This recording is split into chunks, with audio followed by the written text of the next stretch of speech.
Chaki na lala ki na lamuki. Beau s'abonner, tous s'abonner, pas s'abonner. Na Fondation Solange Étoile TV, malobi tous s'abonner à massivement. Bagadi la patronne.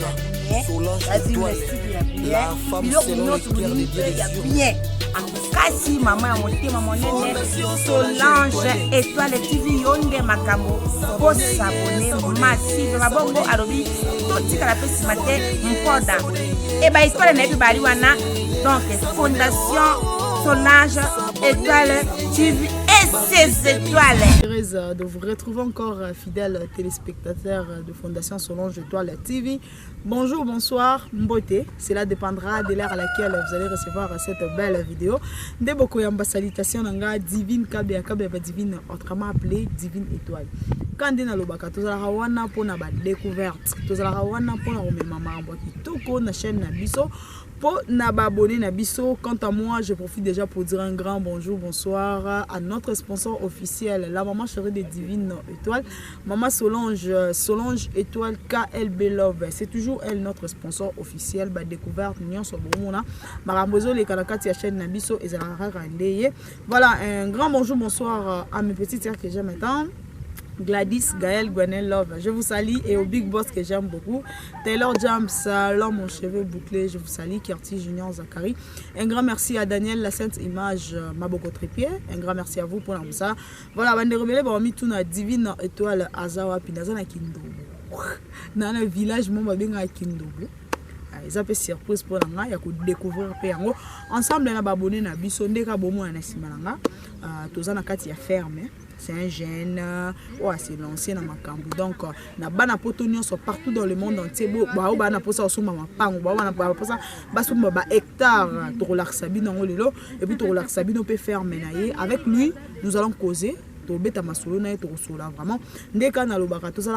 non seulement pour avoir les invités dans le plateau, mais tout ça pour nous. Franchement, qui chasse ça et ça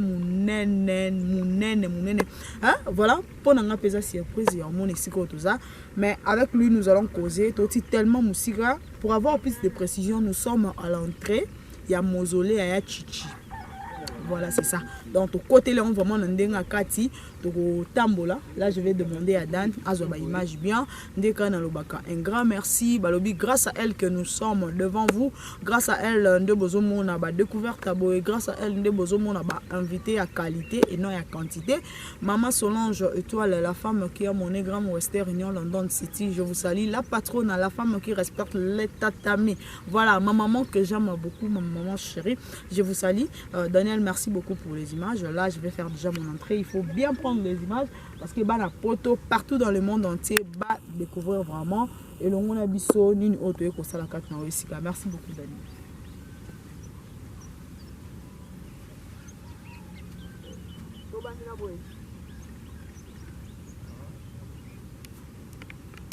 Le téléspectateur des Fondations Solange Étoile TV, Kandi Nalobaki, tout ça a découvert na biso dans la ferme. Donc là, je suis avec le responsable. Il va se présenter et puis trouver Tamasolo. Toro Solania soit dans les bancs, dans martelé là bas na poto partout dans le monde entier. Mon tout hasard pour ça son hectare, balobi awana kindobo. Et que ça vraiment une bonne chose. Voilà, bonjour Monsieur Trésor. Bonjour madame. Na batunion so Bolanda yo présentation et que ça une bonne chose. Bon. Moi, je me nomme Trésor Sumbu. Okay. Trésor Sumbu, nous sommes ingénieur agronome. Ah oui, il y a place dans Ngamoko. Concession dans Ngamoko. Alors, l'activité est moins payée. Bon, la charité bien ordonnée commence par soi-même. Donc, ils ont fait un Ngamoko, ils ont fait un Ngamoko, ils ont fait ça contenir des moyens. Mais, nous avons des partenaires rebelles. Faire mes bélés autosuperviseur ou tous en éducation aux hommes qui tenir nanga tenir rouge wana baza ba faire mes nyons sur banda ko kende banda ko tambola nayo place nyons sur banda ko kende banda mona tenir donc ce sont ba travailleurs ya biso ba otina asbel na biso benga to ko belango après et puis ba wana asbel les ont formé donc jeune talent. Okay. Jeune talent dans l'agriculture. Dans l'agriculture, tout ça presque le domaine est belé. Dans l'agriculture, dans la maçonnerie, donc le service est un peu belé. Je pense que Drotamboula, ou l'ex-Alaxabso, vraiment m'a embobélé. S'il faut retenir Asbel et Banda depuis quand Ndé au lobby que Yomokoza, les coordonnateurs, il y a Asbel. Depuis quand Asbel et Banda? Bon, Asbel, pendant qu'on travaillait les Bosso, on a partenaire Moussou sur le quoi, tout ça dans la fondation Limoso. Tout ça dans la fondation Limoso et puis tout ça dans Teresa Foods. Quand on a eu ce coordonnateur. Bon, alors avec le temps, l'air a évolué. Mais que juger bon on a dit non. Dans le quoi on a la fondation Moussou, Asbel Moussou comme coordonnateur. Alors je jugeais bon, il y a se retirer. Pour l'instant, Asbel maintenant, Asbel on a beaucoup de partenaires.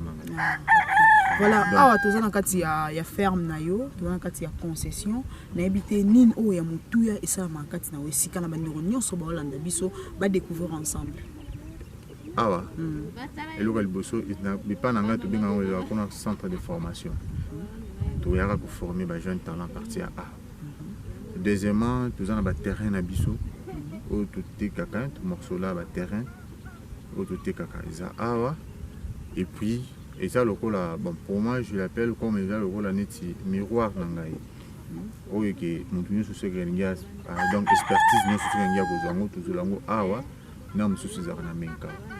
À part awa nous sur na menka on a des visa quoi centre munene.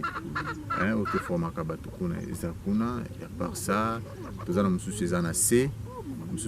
Donc, ils ont partenaires na ba partenaire mususu tuzana bango to pabana bango ensemble. To moni ba soso, to moni mabata, to moni na débit o bangi singate o seki singa muke parce que lobi soso na soso soki bo couplé bango ba pesa ka race oyo elekelinga parce que na yeba ki yango pété na yebité ba soso wana yo moko muto bokolaka yo moko entretenir bango yo moko zaka soin na bango pour to moni pe ba mabata pour to kotambola vraiment bandeko ba komona vraiment na bilili to za mposa moi explication moro boy que ça vraiment une bonne chose.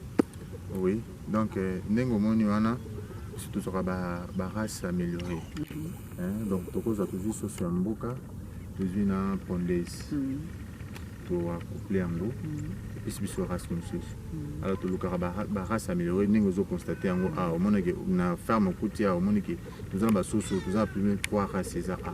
Baza basoso mususu baza ni amboka te ni pondaise te ni poulet de chair te baza katikati donc quand tu améliorer ba race wana pour que parce que tous les belé ya de kwa biso abalinga kolela bango basoso ya vivre wana te alors maintenant basoso ya biso amboka to biso amboka baza ba taille moko ba mpe mike mais lorsque tout le monde le moyen ya ko améliorer race wana pour que ba pesa biso ba race yo kutina nani donc to bandi yango awa nous avons besoin de tout ça là ferme nini tu vas partenaire monsieur tout ça là on a tout qui n'a pas ça là bango ce qu'on peut constater on a pas mal bataille tous on a deux races vraiment bataille bien que toujours le cas toi améliorer parce que la construction est en cours pour que tout beka pour vendre ça bango na condition malon pour tout ça l'élevage voilà donc ah on a ferme pour le moment tous on a na bata na ba soso pour le moment tous on a na bata na ba soso ndi tous on a bango donc ba sima ba bangulu bazali mais bazar waté bangulu bazar na ferme ya nan voilà peut-être na ko illustrer ba image mususu et bangulu place bazali pour mona voilà maintenant par rapport il y a ba hectare ningo katela ka ba hectare parce que na bi bana poto balinga vraiment ko somba ba bisika bo c'est calme par rapport ba hectare c'est comment? Donc ils ont hectare mais ils ont la parcelle. La parcelle voilà. Donc hectare ils ont mingi ma domaine ma pilanga pour escatozali. Mais ah ils ont pas parcelle, ils ont juste derrière moi, donc il faut réserver place na ngai liboso. Ou etikali ya ciment. Déplace la parcelle les alliés. Donc nous sur eux ils en a besoin de parcelle. Ils en ont 20 sur 20. 20 sur 20. Oui, ils ont 20 sur 20. Ils ont morceau il y a cadastre et moi comme ça ça. Si vous remarquez numéro cadastre on a ils ont. Oui, na moni on débute en tout côté. Ils ont numéro cadastre donc concession on a tous à cadastre et puis chaque parcelle ils ont un jeton d'attribution à cadastre. Donc place mutualisée à sécuriser. En plus de ça tous ana ba département na sécurité toujours ba département belé biso moko na kati ya Asbel wana ndenge to forma ka ba donc toujours capé ba soin ya ba partenaire na biso a cause maso ya sumi lipa et ki sepeli Asbel elandela yango donc biso tous wana service na biso za wana ko landela propriété colonne, même construction, na niveau na biso ya awa tozana ngo. Ce qui est construction oyo senga to ya ba nana minene tozana ba architecte na biso, ba ingénieur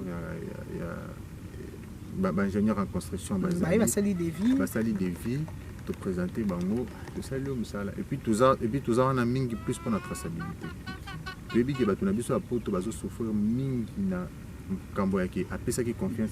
Surtout ça, vraiment, il faut ça vraiment éclaircissement malin parce que je pense qu'après émission, qu'il y a Baroya et belé vraiment. Donc il faut passer éclaircissement et malin vraiment et puis base là vraiment on a garanti il y a bien que ça une bonne chose.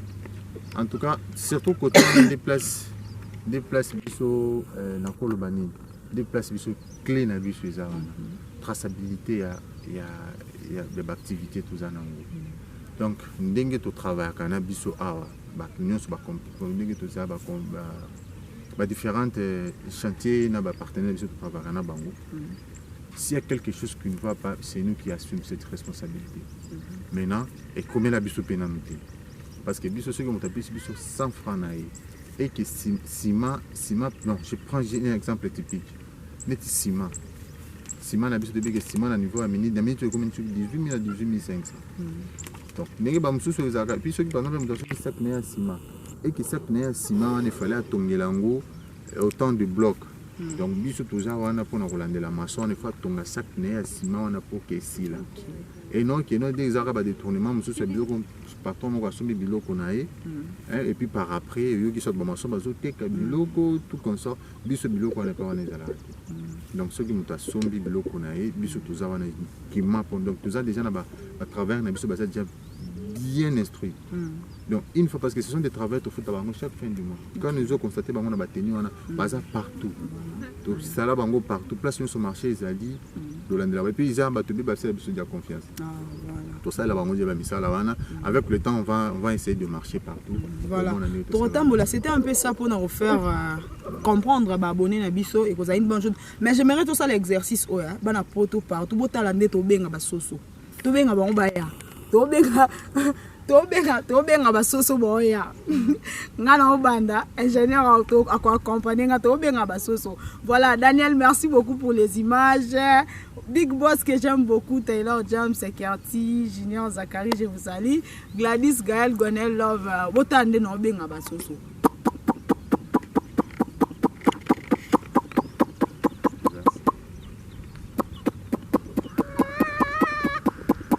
Vous allez remarquer que bango ya bango nyonso. Donc nous ensemble nous on a bongo la sike na benga bango.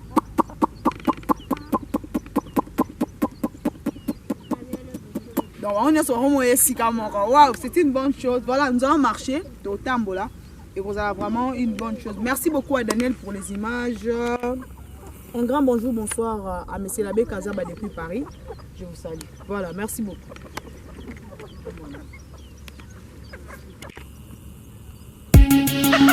Nickel on abonnez-vous sur ma chaîne YouTube Fondation Solange Étoile TV. La patronne Solange Étoile, la femme selon les cœurs des dieux des urnes. Mama Zosunga Borfelin Naba Veve. Fondation Solange Étoile,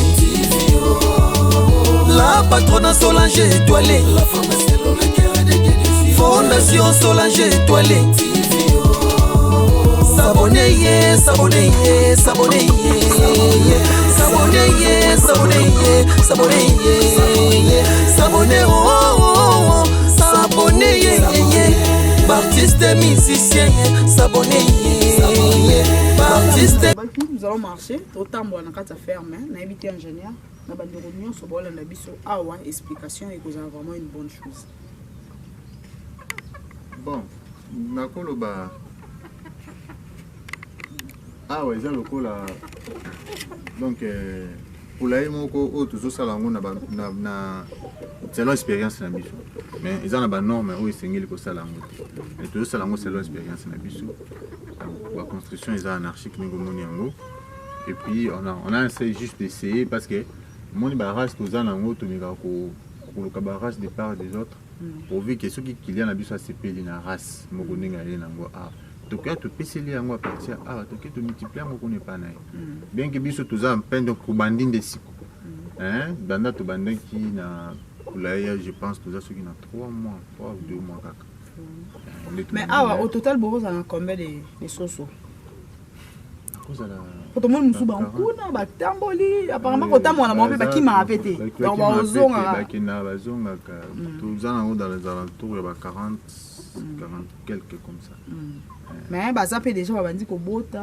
Oui, babandi ko période vraiment c'est pourquoi on est toujours bongisa c'est quand baso to na kati komona bamusu bandi baka maki.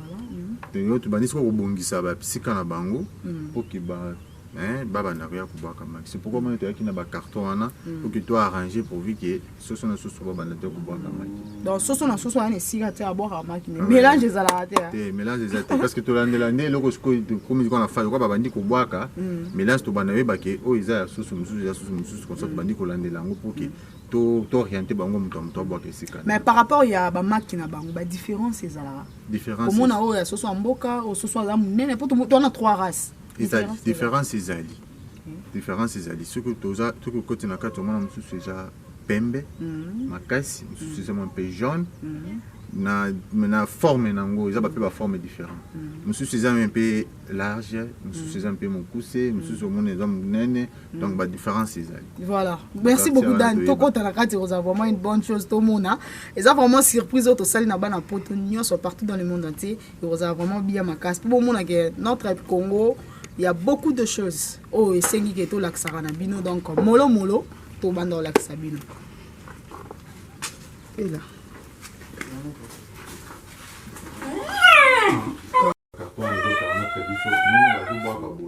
Dans chaque carton, nous avons ça qu'on a ce fond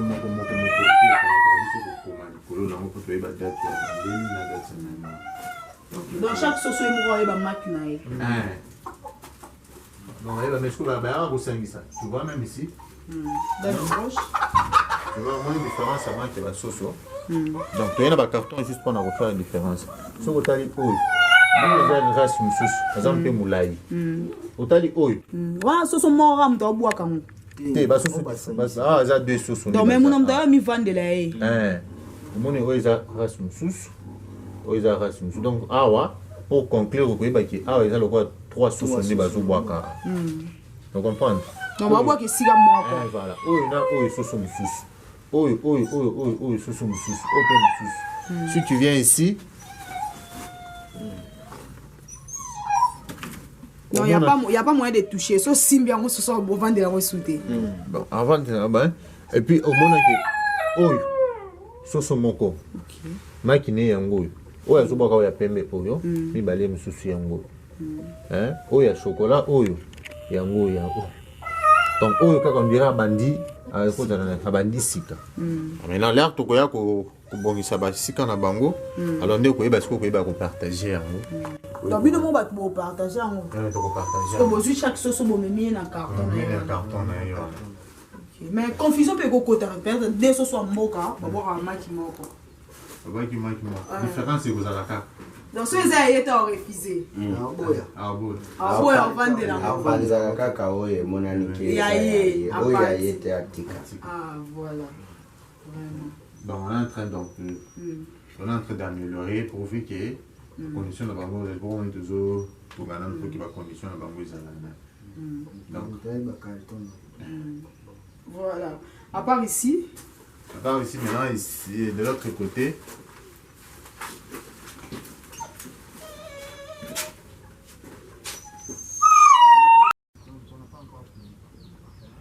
déjà, ceci en gros, il y a une petite place qui est élevée pour un petit poussin. Donc, une fois ceux qui te mis ici, il faut te dire que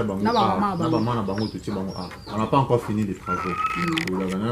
Partager on peut voir que nous avons ce bas on va pour ramener la carte puis ba popo ba poussière na petit na carte na ba mai na bango biloko na bango akolia tout za na carte et puis to bana ko tabela on peut voir que ce ba komi na maturité que note akomi na facilité à moi na moko habike ako kende azongi et c'est pour cela que libérer maman na et puis tu libéraka maman liboso bana batikali nani voilà et puis si ma que maman parce que ceux qui déjà ça dit 3 semaines 1 mois après moni abani soko moi mais surtout tiki rana bana va nous prendre beaucoup de temps alors ce que tu les mettre à place moi c'est vrai donc il y a pour tout kabola bango bien na surtout tu bango pour un temps kaka une fois que moni ke bana ba disons peu ma faveur qui va en faciliter pour vendre bango moko pour dégager maman bana batikali bango moko s'il faut retenir soso tu en as 3 races à lobby par soso au minimum à boire combien de matchs. Bon, minimum, pour la banque, on va avoir moins 12. 12, oui. 3 races. Voilà, c'est là 12. Mais dans la race moko, on a tout beaucoup de temps, on a tout beaucoup de temps côté monsieur. On a boire 18, 20. À passer on peut nuance. Bon, à quoi on passe là, on sauter, mais c'est que tout longo là comme sous. Parce que par rapport aux partisans, on a pas sous pour voir qu'il va boire. Parce que ceux qui est moko, par rapport à là, les sous c'est le ma pembeni. Moyen au passe là, moi ils vont mais maki au soso mso aboaki. Beaucoup tiens là on peut soso mso azo chaleur na ngwa passe là. Effectivement. Et arrivera. Tout ça là tout long là coup banane parce que pour côté pe ba kanga bazawa te. OK. Parce que tout long là pe maki petit li bon ba kanga ba passe.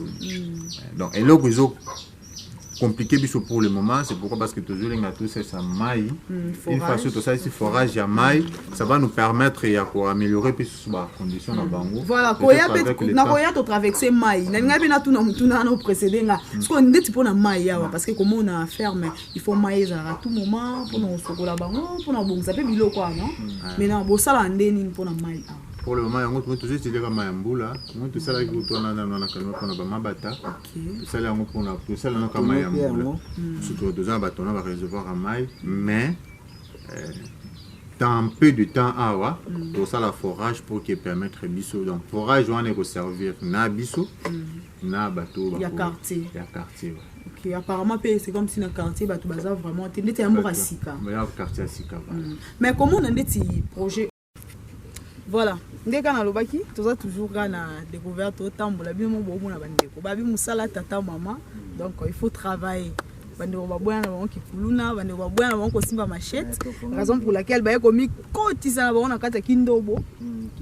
Kindobo. Voilà, ba komi kotisa na kata kindobo pour na ça musala. Voilà ingénieur, hein, tout le monde banini nde moloni na bandeko nyonso ba olanda biso explication pour ça une bonne chose parce que le lot vraiment toujours tambola makasi. Bon, quand on a dit que biso awa, ils ont fermé pensaté. Bon, pour moi, la ben en ils ont le cola, le pango. Ils ont le pango, et on toujours tout nettement bilo koka échantillon. Ils ont punduya caoutchouc. On toujours l'on a juste pour permettre parce que ba boucho musus pendant permettre biso ko kataka toujours en même moment ba fermer musus. Biso moko parce que biso moko na tozana na ba fermer na biso moko. Oui c'est ngeli tobilo comme musus ko même. Il y a des partenaires parce que bile bazo préférer que tout ça na ba conduit à caoutchouc. Avec tout le na caoutchouc na place tout ba na ko kende ko luka kana ba fermer musus. C'est pourquoi biso moko tout ça la kana na ba fermer na biso moko. On a laisser bantaba. Non, ça pour la bateau. Déjà pour nous caoutchouc tout est kango pour na bateau. Pour un an voilà. Et puis bon biso tout c'est basé mingi par partenaire biso mingi auto. Pour travailler na bango, tout peut savoir bango vision moko pour que un jour va se retrouver na mo. Parce que mingi za bateau belé ba se décourager mingi na batista ba domaine na bilanga po. Tinda mbongo mais à la fin de compte à mon kaka yende muto a dépenser quand même retour ils a la rater. C'est pourquoi biso to vendre to réfléchir le comment ça arrive que muto a bimisaka mais à la fin de compte à cause ça raté. Et en plus de ça, tu y vas à Keno, tu vas tout ça, mais ce que mi quotidien nango, tu verras qu'à la fin de compte, puis aux autres perdre mais nous devons bénéficier nango. C'est pourquoi tu sélectionner qui va capture. Tout à l'heure qui te le dit que noté avec le domaine de tout ça nango, il faut que tu aies la par où commencer pour bien gagner. C'est pourquoi tout ça, biso premièrement, tout c'est basé sur l'élevage, la pisciculture. Deuxièmement, tu c'est basé sur la plantation d'arbres fruitiers. Ce qu'on va remarquer, à Epananga, clôture, ils ont clôturé na bicalite, casia wana nyonso wana to clôturer ango. Parce que casia wana ils appellent sur sa production. alors donc tout ça dans makala et puis deuxièmement puisque maman les camobi so ngana na préféré travailler na tel sur partenaire na mingi ils arrêtent juste ba abo fiti moi de là ba abo fiti tout ça na ba mangue tout ça na ba avocat tout ça na ba safu tout ya nyo sizana safu ti ezali ba mangue ezali donc tout ba cœur bébé tout ça na différentes plantes autoloni maintenant ba nani wa to binga ngo ce sont des projets à long terme aux eaux invertir les lots pour que 2 ans 3 ans après tu vas gagner plus. Mais par rapport à la culture ça demande beaucoup de l'argent simplement. Et puis il faut l'expérience dans la casse pour que pour mon rentabilité. C'est pourquoi tout ce qui est demandé c'est pourquoi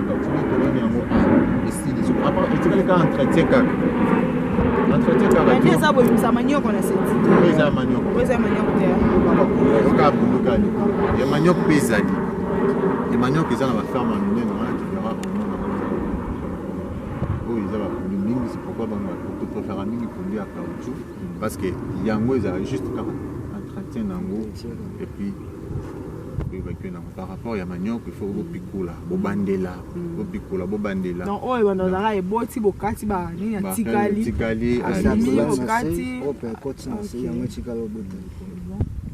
voilà merci beaucoup. Ok. Nickel on the Abonnez-vous sur ma chaîne YouTube Fondation Solange Étoile TV. La patronne Solange Étoile, la femme selon les cœurs des dieux des urnes. Mama Zosunga Borfelin Naba Veve. Fondation Solange Étoile, la patronne Solange Étoile, la femme selon les cœurs des dieux des urnes. Fondation Solange Étoile. S'abonnez, s'abonnez, s'abonnez, s'abonnez, s'abonnez, s'abonnez, s'abonnez, oh, s'abonnez, artiste musicien, s'abonnez, artiste comédien, s'abonnez, s'abonnez. Fondation Solange Étoile TV. Merci maman Solange Étoile la patronne. La patronne maman. Nakata fondation yo salima kambwa minene mama. Nakata fondation yo zosunga ba orphelin. Nakata fondation yo zosunga na ba veuve. Maman Solange Étoile la femme selon le cœur des dieux. Fondation Solange Étoile. La patronne Solange Étoile. La femme selon le cœur des dieux. Fondation Solange Étoile. S'abonnez, s'abonnez, s'abonnez, s'abonnez, s'abonnez, s'abonnez, s'abonnez, oh. Ici que nous allons checker, fidèles téléspectateurs de Fondation Solange Étoile TV. Je pense que Daniel Ossa Moussala bien à tous en Katia hectare. Parcelle. Parcelle, voilà. À toi en Katia parcelle. Là-bas la potonio sondé tout le baïka ramuto à pour ça somba. Vous avez une bonne chose pour naïe. Après ça, il aura confiance avec ingénieur et il est vraiment dans le bon. Voilà, on a évité ingénieur de tout ça. Parce que dans il faut vraiment paysage, vraiment bien ma casse. La bande de réunion sur le Hollande d'Abisso, c'est quoi tout ça, ni nous vraiment retenir. Bon, niti awa, nazana, nous avons constaté en moi. Les gens ce sont déjà des gens à cadastre qui basent seulement la bango, va répartir. Nous avons bon union sur nous, ce sont les gens à cadastre qui basent les bango. Biso to travail kanaba service aux réhabilité à Moussala nango. Place au nous avons un urbanisme, on a besoin d'autorisation et retourner. Hein? Ils ont battu belé donc Kalamingi était à ceux qui te salent forage à maille. Dès au comment on a ce qu'on est la construction de côté de ma forage à maille on a financement to ba frais na yo moko. Ba frais na ngamoko. Donc je le fais pour na ko pour na batu na nga nyonso baza pembeni et faciliter voilà donc base en facilité wana ya ba misala na bango ya kosala. Ils allera bon après 2028 23 députés. Ezalaka bongo na kinto yebi bilo nyonso osalo par rapport au bengalo divine yaka propagande na postulé. Bon, ya koloba propagande bon moi de ma nature makamba politique na sepelaka nango te parce que tout le monde ba politicien Donc voilà, ils ont dit selon peut-être qu'on s'attend au solo. Voilà, donc il y a ça pour la charité, pour l'amour du prochain. Donc au ça on a cadre à aider, non ba misa na yo moko et puis na ba ndeko baza pe pembe na ba s'en sortir pe na courage voilà. Ça va ça lango pour na bongo. Ce que tu comme na cadre politique pour te dire que ba tu mususu azaki libanda azaki papa so une façon ya côté na politique a changer mécanisme. Alors tu mi ba te nini za la rakona na kati. Alors tu veux te se protéger biso libanda. Oui mais tu ndimi to lia matembele mais tous à la vision na kimia. Parce que lia musuni mais tous à na passe. Donc awa batu nyonso ndio constater mutu nyonso biza aiza ba de ko biso ba belé ba tuzi bisika a. Bana bazo ki yango okuta toza na mukanda urbanisme urbanistique puis biso permission ya biso ya kotonga a. Okuta mukanda nezali o constater toza numéro cadastral yango. Ma pango ningi za wana nyonso neza na jeton d'attribution chaque parcelle. Azan jeton d'attribution nango et ozo pise numéro donc ndeko zoya ozu numéro na ya lupango na opi qui s'enregistrer. Donc eza na mwana. Donc mutu nyonso azawana donc uzana ozoya na place no ya kimia.